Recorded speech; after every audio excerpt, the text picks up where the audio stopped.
അഫ്ഗാനിസ്ഥാനിലെ കാബൂളിലുണ്ടായ സ്ഫോടനത്തിൽ താലിബാൻ മന്ത്രി കൊല്ലപ്പെട്ടു. അഭയാർത്ഥി കാര്യമന്ത്രി ഖലീലുർ റഹ്മാൻ ഹക്കാനിയാണ് കൊല്ലപ്പെട്ടത്. കാബൂളിലെ അഭയാർത്ഥി കാര്യ മന്ത്രാലയത്തിലാണ് ബോംബ് സ്ഫോടനം ഉണ്ടായത്. ഇതിൻ്റെ വിവരങ്ങളുമായി അഫ്സാന അൻഷാദ് ചേരുകയാണ്. അഫ്സാന, എന്തൊക്കെയാണ് കാബൂളിലെ ചാവേർ ബോംബ് സ്ഫോടനവുമായി ബന്ധപ്പെട്ട ഏറ്റവും പുതിയ വിവരങ്ങൾ? മന്ത്രി മാത്രമേ കൊല്ലപ്പെട്ടിട്ടുള്ളൂ, എത്ര ആണ് കാഷ്വാലിറ്റി ഉള്ളത്? മറ്റ് വിവരങ്ങൾ എന്തൊക്കെയാണ്?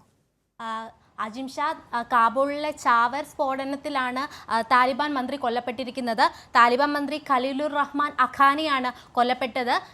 അഖാനിയെ കൂടാതെ നിരവധി പേർ കൊല്ലപ്പെട്ടിട്ടുണ്ടെന്നാണ് നിഗമനം. 10-ലധികം പേർ കൊല്ലപ്പെട്ടിട്ടുണ്ടെന്നാണ് അധികൃതർ അറിയിച്ചെങ്കിലും എത്ര പേർ കൊല്ലപ്പെട്ടെന്ന കാര്യത്തിൽ ഒരു വ്യക്തത വന്നിട്ടില്ല.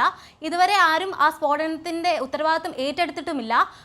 മന്ത്രാലയത്തിനുള്ളിലാണ് സ്ഫോടനം നടന്നതും. എന്നാൽ ആരാണ് ഇതിന് ഉത്തരവാദിത്വം ഇതുവരെ ഏറ്റെടുത്തിട്ടില്ല.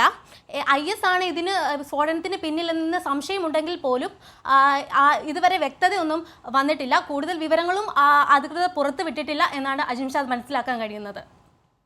ശരി, അഫ്സാനയാണ് വിവരങ്ങൾ, വിശദാംശങ്ങൾ നൽകി.